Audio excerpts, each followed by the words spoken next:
Joto kali la ardhi ya kusini magharibi mwa Irani, upepo ulibeba vumbi la kihistoria na damu ya mashujaa ulivuma kwa nguvu isiyo ya kawaida. Huko katika jimbo la Khuzestan, eneo lililowahi kushuhudia vita vikubwa na kuwa ngome ya ulinzi wa taifa, sauti nzito ya tahadhari ilisikika, si kwa hofu bali kwa uthabiti wa chuma. Mbele ya safu za wanajeshi waliovalia mavazi ya kivita, macho yao yakimetameta kwa ujasiri usiotikisika, alisimama kamanda wa kikosi cha ardhi cha Islamic Revolution Guards Corps, yani IRGC, Brigedia Jenerali Mohammad Karami, mtu ambaye sauti yake haikuwa ya kawaida, bali ilikuwa ni mwangwi wa dhamira ya taifa. Kwa sauti iliyochanganya utulivu na radi ya vitisho, Karami alitangaza ujumbe ambao ulipasua ukimya wa kisiasa duniani. Na hapa nanukuu: tunategemea nguvu ya Mwenyezi Mungu na hatuogopi nguvu yoyote ya dunia. Mwisho wa kunukuu. Maneno hayo hayakuwa ya maneno matupu, yalikuwa ni kiapo cha damu kilichozaliwa kutoka historia ya mapambano ya Irani dhidi ya maadui wake. Katika upande mwingine wa dunia, vyumba vya mikakati ndani ya serikali ya United States na washirika wao wa karibu Israeli vinadaiwa kuchemka kwa mijadala mikali. Ripoti za vyombo vya habari zimeibua taswira ya mipango ya kijeshi inayozidi kuwa nzito, ikijumuisha uwezekano wa askari kukanyaga ardhi ya Irani ikiwa mashambulizi ya anga hayatatosha kufanikisha malengo yao.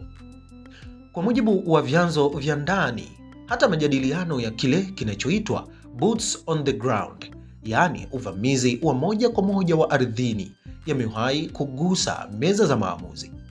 Ndani ya ukumbi wa Pentagon, mikakati ya dharura, yaani contingent operations, imeandaliwa kimya kimya, ikihusisha mashambulizi ya vikosi maalumu na operesheni za kushusha kwa helikopta ndani ya maeneo nyeti ya Irani.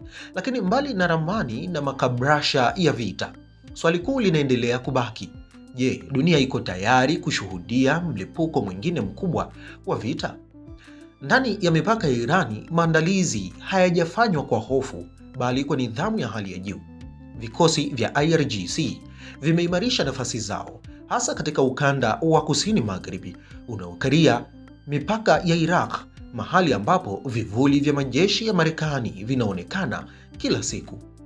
Pia macho yote yameelekezwa kwenye njia nyeti ya bahari ya Strait of Hormuz, mlango muhimu wa nishati duniani.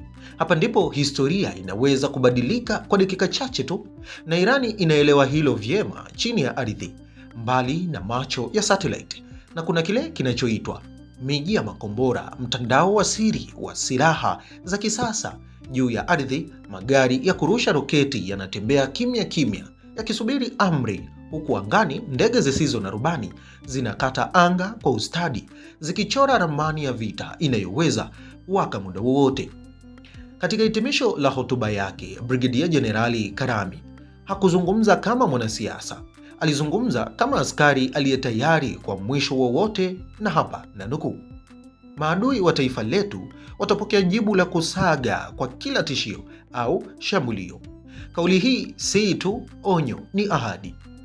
Na wakati dunia ikiendelea kutazama kwa tahadhari, ukweli mmoja unabaki wazi: Irani haipo tayari kupiga hatua nyuma. Katika ardhi yake, katika anga yake, na hata chini ya ardhi yake, kuna jeshi lililoapa kupigana hadi tone la mwisho. Je, huu ni upepo wa maneno au mwanzo wa dhoruba ya risasi? Je, dunia itaona diplomasia ikishinda au moto wa vita ukiteketeza matumaini? Katika kona zote za dunia, kutoka Washington hadi Tel Aviv, kutoka Teherani hadi Ghuba ya Uajemi, mapigo ya moyo wa vita yanaanza kusikika kwa kasi.